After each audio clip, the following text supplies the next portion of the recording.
జయ శ్రీమన్నారాయణ. నేను మీ icon astrologer Gattupalli Suresh Babu. మనకి 2026 సంవత్సరం జూన్ మాసంలో గ్రహాల యొక్క స్థితిగతులు ఒకసారి మనం పరిశీలించినట్టయితే కనుక మేషరాశిలో కుజుడు, అలానే మిథున రాశిలో మనకి బుధుడు, అలానే ఇప్పుడు మనకి రవి భగవానుడు వృషభ రాశిలో 14 వరకు 14వ తారీఖు నుంచి మిథున రాశిలో బుధునితో పాటు సంచరిస్తూ ఉంటారు. అలానే గురువు శుక్రుల యొక్క కలయికతో కర్కాటక రాశిలో ఈ మాసం మొత్తం కూడా కొనసాగుతూ ఉంటారు. ఇది జూన్ మాసంలో. అలానే సింహరాశిలో వచ్చేటప్పటికి మనకి కేతు ఉన్నారు. ఇక్కడ మనం చూసినట్లయితే కనుక కుంభరాశిలో రాహు ఉన్నారు. అలానే మనకి మీనరాశిలో శని భగవానుడు సంచరిస్తూ ఉన్నారు. గ్రహాల యొక్క స్థితిగతులు ఈ మార్గంగా ఉన్నాయి. ఈ యొక్క స్థితిగతులు మనం పరిశీలన చేసిన తర్వాత మరి ద్వాదశ రాశుల వారికి ఈ జూన్ మాసంలో ఎలా ఉండబోతుంది, ఏ రాశుల వారికి ఎలా ఉంటుంది, అలానే మేషరాశి నుంచి మీనరాశి వారికి నడిచేటువంటి గ్రహ సంచార ప్రకారంగాను, అలానే వారి యొక్క దశ అంతర్దశల యొక్క ప్రకారంగాను, గోచారంలో వారి యొక్క చంద్రుడి వద్ద ఏ గ్రహం ఉన్నది, చంద్రుడితో పాటు అనుకూలంగా ఏ గ్రహం ఉన్నది, ఈ ఒక్కసారి పరిశీలన చేసుకోవాలి. మరొక చిన్న విషయం ఏంటంటే, ఏ విషయం కూడా మనం పరిమాణం ఎలా ఉంటుందంటే కనుక గ్రహాల యొక్క స్థితిగతులు పరిమాణం ప్రకారంగా మాత్రమే మన యొక్క జాతకం అనేది విశ్లేషించబడుతుంది. కానీ ఇది వ్యక్తిగత జాతక ప్రకారంగా అయితే కాదు.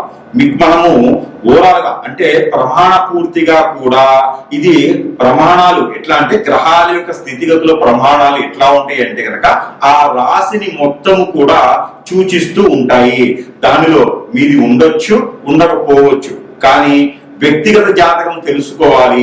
వారి యొక్క దారిద్ర్యం కానివ్వండి, వ్యతిరేకత కానివ్వండి, సంపూర్ణం కానివ్వండి, లేదా ఇంకేదైనా పనులు ముందుకు వెళ్ళలేకపోతున్నా, లేదు ఈ యొక్క జాతకం పరిశీలనలో మీకు ఇందులో ఏదైనా పాయింట్లు ఉన్నట్టయితే కనుక ఒకసారి మీ పర్సనల్ జాతకం కూడా సంప్రదిస్తే దానికి తగ్గటువంటి పరిహారాలు కానీ, దాని తగ్గటువంటి రెమెడీస్ కానీ కూడా ఉంటాయి. అన్ని కూడా జాతకంలో ఉన్నట్టుగానే గురువులు చెప్పినట్టుగానే జరగాలని లేదు. మీ జాతకంలో జరగవచ్చు, జరగకపోవచ్చు. ఇది వ్యక్తిగత జాతకం అయితే సూక్ష్మంగా పరిశీలన చేయడానికి అయితే అనుకూలంగా ఉండేటువంటి అవకాశం అయితే బాగుంటుంది. అయితే మొదటిగా మనం మేషరాశి నుంచి మీనరాశి వరకు కూడా ఈ యొక్క జూన్ మాసంలో పరిహారాలే కావచ్చు, వారి యొక్క జాతకం ఏం చేస్తే బాగుంటుంది, ఏం చేయకపోతే బాగుంటుంది అనేది ఒకసారి పరిశీలన అయితే మనం మొదటిగా చేద్దాం. ద్వాదశ రాశుల్లో ఒకటి మీనరాశి అనగానే సెన్సిటివ్ తత్వంతో మనకు కనిపిస్తుంది, జలతత్వంతో మనకు కనిపిస్తూ ఉంది, జాతితత్వంతో మనకు కనిపిస్తూ ఉంటారు. అలానే వారికి ఎదుటి వారికి ఎవరికైనా సహాయ సత్కారాలు చేస్తూ ఉంటారు. అలాంటి మీనరాశి వారికి ఈ యొక్క సంవత్సరం 2026 సంవత్సరం జూన్ మాసంలో ఎలా ఉండబోతుంది మనం ఒకసారి గ్రహించినట్టే కనుక ఈ యొక్క గ్రహాల యొక్క స్థితిగతులు మనం గమనించున్నాము. ఈ గ్రహాల యొక్క స్థితిగతులన్నీ కూడా వీరికి సూచిస్తూనే, అలానే 2వ స్థానంలో ఉన్నటువంటి కుజుడు కావచ్చు, స్వస్థానంలో ఉన్నటువంటి శని కావచ్చు, ఇవన్నీ కూడా వీరికి మంచి చేయబోతున్నారు. కానీ తొందరపాటు నిర్ణయాలు తీసుకోకండి. తొందరపాటు నిర్ణయాలు తీసుకున్నారంటే మాత్రం ఖచ్చితంగా మీరు ఉన్నటువంటి పప్పులో మీరే కాలేసినట్లు లెక్క అవుతుంది. కాబట్టి మీరు ఎప్పుడు కూడా తొందరపాటు నిర్ణయాలు తీసుకోకండి.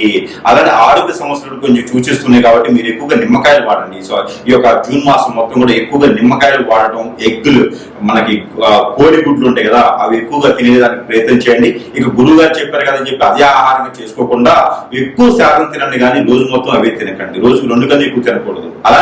అలాంటి తినడం ద్వారా మీకు ఇమ్యూనిటీ పవర్స్ అనేది కొంచెం ఎక్కువ అవుతాయి. మీకు ఒబిసిటీ లాంటి నుండి కూడా తగ్గేదానికి ఎక్కువ అవకాశం ఉంది. ఎందుకంటే ఈ మాసంలో మీకు వచ్చేటువంటి ఆరోగ్య సమస్యలు అయితే ఆస్తమా, ఒబిసిటీ, ఎసిడిటీ లాంటి సమస్యలు ఉన్నాయి కాబట్టి వారికి అనుకూలంగా ఉండేందుకు ఈ 2 పరిహారాలు మీకు చెప్తూ ఉన్నారు. అలానే యూరిక్ యాసిడ్ ప్రాబ్లం కూడా మీకు కనిపిస్తూ ఉంది కాబట్టి నిమ్మకాయలు కానీ, యాపిల్ పండు కానీ ఎక్కువ తింటూ ఉండాలి. మీరు అలా తిన్నప్పుడు మీకు ఆరోగ్యం కూడా కొంచెం మంచిగా ఉండేదానికి కనపడతా ఉంది. ఇకపోతే గ్రహాల స్థితిగతులు మరొకటి చెప్తా ఉన్నాయి. మీకు గురుబలం, శుక్రబలం కూడా ఎక్కువ సూచిస్తూ ఉంది. ఎవరికైనా సరే కలత్ర దోషం, పెళ్లి కాకుండా ఎన్నో సంవత్సరాల నుంచి ఇంట్లో ఉండేటువంటి వ్యక్తులు ఎవరైనా ఆడవారు కానీ మగవారు కానీ ఉంటే కనుక వారికి కూడా ఈ కలత్ర దోషం నుంచి బయటపడేసి, ఎందుకంటే కర్కాటక రాశి ఉన్నటువంటి గురువుతో కూడినటువంటి రాహు, గురువుతో కూడినటువంటి శుక్రుడు ఉన్నాడు కాబట్టి ఈ జూన్ మాసంలో మీకు పెళ్లి కాకపోయినప్పటికీ మన అబ్బాయి మన అమ్మాయి అనిపించుకునేలాగా సంబంధాలు వచ్చి కుదిరేలా కూడా కనపడతా ఉన్నాయి. కాబట్టి ఆ విధంగా మీరు ప్రయత్నం అయితే చేయండి. ఇది ఎప్పుడు అంటే కనుక జూన్ 14వ తారీఖు తర్వాత ప్రయత్నం చేస్తే ఖచ్చితంగా జూలై 14వ తారీఖు లోపు కనుక మీకు మంచి అమ్మాయి మంచి అబ్బాయి సంబంధాలు అయితే మీకు వస్తాయి. పెళ్లి అయిన వారైతే ప్రయత్నం చేయకండి, పెళ్లి ఇప్పటివరకు కాని వారైతే మాత్రం ఖచ్చితంగా ప్రయత్నం చేయండి. అలానే ఆదాయ వనరులు కూడా మీకు మంచిగా లభ్యపడుతూ ఉంటాయి. చేపల చెరువులు, రొయ్యల చెరువులు లాంటివి, కొబ్బరి బొండ తోటలు లాంటివి, అలానే మీకు సపోటా లాంటివి, అలానే మీ యాపిల్ పండు లాంటివి, అలానే మామిడి తోటలు లాంటివి, నిమ్మ తోటలు లాంటివి అన్ని కూడా మీకు అద్భుతంగా ఉన్నాయి. కంది, పత్తి లాంటివి కూడా మీరు వేసుకోవచ్చు. పంట భూములు పండించేటువంటి రైతులుగా కూడా మీరు ఎదుగుతానికి అవకాశం మెండు కనిపిస్తుంది. ఇప్పుడు వరకు ఎన్నిసార్లు మీరు లాస్ అయినప్పటికీ కూడా చేపల చెరువులు మళ్ళీ వేయండి. ఈసారి లాస్ అయ్యేటువంటి అదృష్టం లేదు, మీకు మంచి లాభదాయకమైనటువంటి ఆదాయం వస్తేయడానికి మీకు కనపడుతోంది కాబట్టి ఆ విధంగా ప్రయత్నం చేయండి. ఇంకా ఏ రంగంలోకైనా ముందుకు వెళ్ళాలనుకున్నవారు, ఏ రంగంలోనైనా మీరు ముందుకు ఉన్నవారు, ఏ రంగాలైనా ప్రేమించేవారు, ఇంకా విదేశానికి వెళ్ళాలనుకున్నవారు అందరూ కూడా ఈ చిన్న పరిహారం చేసుకుంటా ఉండండి. ఈ పరిహారంతో పాటు మీనరాశి వారికి ప్రత్యేకించి ఒక పరిహారం ఏంటంటే గోధుమ పిండి తీసుకుని ఒక పావుకులు దాన్ని ఒక పూరి పిండిలకు ఉండలు చేయండి. ఉప్పు వేయకుండా ఉండలు చేసి 11 ఉండలు చేసుకుని మీ కోరినటువంటి కోరికలు పొంగుబందలుగా ఏం కోరికలు ఉన్నాయో ఒక చిన్న పేపర్ మీద కోరికలు రాసుకుని ఒక్కొక్క ఉండలో ఒక్కొక్క కోరిక పెట్టేసి, ఒక కోరిక అన్ని ఉండలైనా పెట్టవచ్చు. పెట్టేసి ఏదైనా గురువారం రోజున, శనివారం రోజున సాయం సంధి వేళలో అవన్నీ కూడా నెత్తిన పెట్టుకుని పోయేసి ఇక్కడ మీ దగ్గరలో ఉన్నటువంటి చెరువు, వాగు, ఏరు, సెలయేరు, బ్రహ్మకొండం ఇలాంటి కాలువల దగ్గర, నదుల దగ్గర, సముద్రాల దగ్గర ఏదైనా మీ సమీపంలో ఉంటే కనుక అవన్నీ కూడా అందులో వేసేసేయండి. అలా వేయడం ద్వారా మీరు ఈ మాసంలో ఒకసారి చేసిన చాలు. అలా వేయడం ద్వారా మీకు అన్ని రకాల సానుకూలపడేటువంటి వాతావరణం అయితే మీకు లభ్యపడతా ఉంటుంది. ఇక ఇవన్నీ కూడా కాకుండా ఇవన్నీ అవుతూనే గురుగారు మీరు చెప్పినట్టు జరగట్లేదండి, మా జాతకంలో కాదు ఏదో జరుగుతుంది మాకు అర్థం కావట్లంటారా?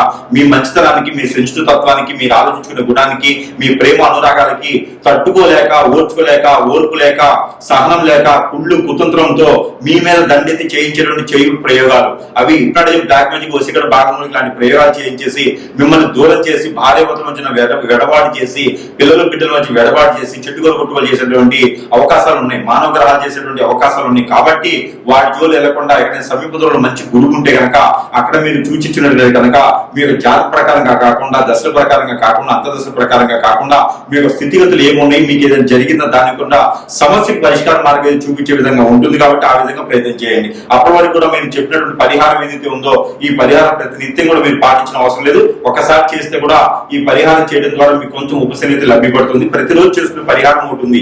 అదేమిటంటే సూర్యుడికి, ఉదయించే రవికి నీళ్లు ఆర్చినివ్వండి. దాని ద్వారా మీకు అన్ని రకాల సానుకూలపడే అదృష్టం, అవకాశం, ఆరోగ్య సమస్యలన్నీ కూడా తీరిపోయేదానికి, ఆర్థిక సమస్యలన్నీ కూడా పాడేయకుండా ఉండేదానికి చాలా అద్భుతంగా ఉంటుంది. పెళ్లి చేసుకుంటే చాలా అద్భుతంగా ఉంటుంది. పెళ్లి కాని వారు ఉంటే ప్రయత్నం చేయండి. ఇలాంటి చిన్న చిన్న పరిహారం చూసుకుని అదృష్టవంతులు వచ్చి జూన్ మాసం 2020 సంవత్సరం. ఇకపోతే ఈ రాశి వారి గనక ఈ చిన్న పరిహారం చేసుకున్నట్టయితే గనక కొంతమేర మొత్తం పూర్తిగా దారిద్ర్యం పోయేటట్టు లేకపోయినా కొంతమేర అయితే అదృష్టం అయితే ఉంటుంది.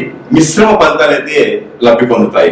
ఇంకా కూడా మీకు ఈ ఫలితాలు సరిపోవట్లేదు అనుకుంటే గనక ఖచ్చితంగా మనము మంత్రోచ్చారణ చేసినటువంటి ఎన్నో రకాలైనటువంటి వస్తువుల్ని మనం ప్రజల వద్దకి చెంతకే చేర్చేటువంటి సదవకాశం కూడా మన దగ్గర లభ్యపడుతుంది. కాబట్టి ప్రతి ఒక్కరు గురువు దగ్గరికి రావాలి అనేటువంటి సమయం దొరకపోవచ్చు. కానీ మీరు మొబైల్ ద్వారా కానీ ఎన్నో రకాల సదుపాయాలు ఉన్నాయి. వాటి ద్వారా మీకు సంప్రదిస్తే కనుక మీ సమస్య ఉంది, ఆ సమస్యకి తగ్గటువంటి పరిష్కార మార్గం కింద వస్తువు రూపాన మంత్రోచ్చారణ చేసిన వస్తువులు మీ చెంతకి చేర్చేటువంటి దానికైతే ఉన్నది. కాబట్టి ఆ మీద సంప్రదించవచ్చు. అలానే మీకు ప్రతి ఒక్కరికి కూడా దేవుని అనుగ్రహం అనేది ఖచ్చితంగా కావాలి. ఇక ఈ రాశి వారైతే కనుక చిన్న పరిహారం చేసుకోవచ్చు. అయితే పరిహారం కింద ఏమిటంటే కనుక దేవుని అనుగ్రహం ముందుగా చూసినట్టయితే కనుక మీరు అందరూ కూడా ఈ యొక్క మాసం జూన్ మాసంలో కనుక దత్తాత్రేయ స్వామి వారిని ఆరాధించిన, దత్తాత్రేయ స్వామి వారికి అభిషేక అర్చనలు, హోమాలు చేపించిన, దత్తాత్రేయ స్వామి వారి యొక్క ఆలయం వద్దన దత్తాత్రేయ స్వామి వారికి ఆలయాలు సపరేట్ గా ఉండవు. దత్తాత్రేయ స్వామి వారి ఆలయం ఎక్కడ ఉండిద్దంటే కనుక సాయిబాబా గారి ఆలయంలోనే దత్తాత్రేయ స్వామి వారు ఉంటారు. అక్కడ ఏదైనా గురువారం సాయం సంధ్యవేళ నుంచి రేత్రి కానీ లేదా మంగళవారం రేత్రి కానీ కనుక మీకు ఇంట్లో ఏదైనా కీడు జరిగినా, ఇంట్లో ఏదైనా మీకు అపకీర్తి కానీ, ఇంట్లో ఏదైనా మీకు నిద్ర పట్టకపోయినా, చిరాగ్గా ఆదాయం రాకపోతున్నా, చెట్టుగోలు కొట్టుకోలు అవుతున్నా, ఇలాంటి సమస్యలతో బాధపడేవారు ఎవరైతే ఉంటారో వారు ఈ జూన్ మాసంలో ఏదైనా మంగళవారం లేదా గురువారం రోజున ఏదో ఒక్క రోజైనా సరే అందరూ వెళ్ళేసి ఆ ఒక దత్తాత్రేయ స్వామివారు ఉండేటువంటి ఆలయంలో కనుక నిద్రించండి. అవకాశం ఉంటే కనుక ఖచ్చితంగా నిద్రించండి. ఆ రోజు నేల పడకి చేయాలి. అలానే నాన్ వెజ్ భుజించకూడదు. శాకాహారులుగా వెళ్ళి నిద్రించండి. అలానే కనుక దత్తాత్రేయ స్వామి వారికి 5 నారికేళములు సమర్పించండి. ఆ నారికేళములు 5 కూడా అక్కడే వదిలివేయాలి. ఇంటికి తీసుకుపోయి పిల్లలకి చట్నీ చేసి పెట్టకూడదు, అవి అట్లే వదిలేయాలి. అలానే దత్తాత్రేయ స్వామి వారికి గోధుమ రొట్టెలు, ఈ గోధుమ రొట్టెల్ని మనం ఉప్పు వేయకుండా కాల్చేసి దాంట్లో బెల్లం కలిపేసి అక్కడ స్వామివారికి నైవేద్యం పెట్టి ఆ నైవేద్యాన్ని ఎంతమందికైనా సరే ప్రసాద రూపంగా సమర్పించుకుంటే గనక ఆర్థిక సమస్యలు, ఆరోగ్య సమస్యలు, నరదిష్టి, నరఘోష, శత్రుభయం, అలానే పితృదోషాలు కూడా మీకు కొంతమేర ఉపశమనం లభ్యపడుతూ ఉంటుంది. అలానే ఈ రాశి వారికి ఎవరికైనా పెళ్లిళ్ళు అవ్వట్లేదా? పెళ్లిళ్ళై కూడా భార్యాభర్తలు దూరంగా ఉంటున్నారా? పెళ్ళై కూడా పిల్లలు పుట్టట్లేదా?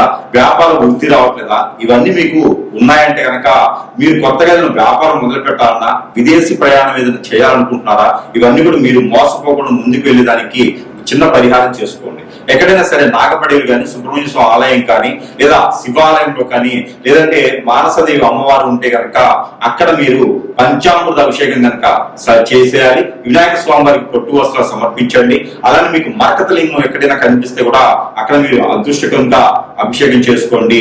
కేసరి గణపతి ఎక్కడైనా మీకు అందుబాటులో ఉంటే కనుక అక్కడ మీరు అభిషేకం చేసిన, అర్చన చేసిన, పొట్టు వస్త్రాలు సమర్పించిన, మీకు బుధవారంలో చేసుకుంటే కనుక పెళ్లి కాని వారైతే కేసరి గణపతి, వ్యాపార వృద్ధి గాని, ఆరోగ్య సమస్యలు గాని, కోర్టు వ్యవహారాలు గాని ఉన్న వారైతే కనుక మరకతి గణపతి గాని, మరకత శివలింగం దగ్గర గాని మీరు అభిషేక అర్చనలు చేయించినట్టయితే కనుక ఖచ్చితంగా మీకు ఉన్నతమైనటువంటి ఆ విదేశానికి మీరు వెళ్ళేదానికైనా, పెళ్లిళ్ళు అవడానికి ముందడుగు వేసేదానికైనా, మీకు ఇంకేదైనా గ్రహ దోషాలు కానీ, ప్రకృతి దోషాలు కానీ, పొలాలకి గట్లకి సంబంధించినటువంటి విషయాలు కానీ, ఏదైనా కోర్టు వ్యవహారాలు కానీ కూడా బయటపడేటువంటి అవకాశాలు మెండుగా ఉంటాయి. కాబట్టి ఒకరి దగ్గర నుంచి మోసపోకుండా ఉండాలంటే కనుక దక్షిణామూర్తి స్తోత్రం అనేది ప్రతిరోజు పారాయణం చేయండి. ఇలాంటి పరిహారాలు చేసుకోవడం ద్వారా మీకు అదృష్టం అనేది ఖచ్చితంగా కలిసి వచ్చేటువంటిది అయితే కనపడుతుంది.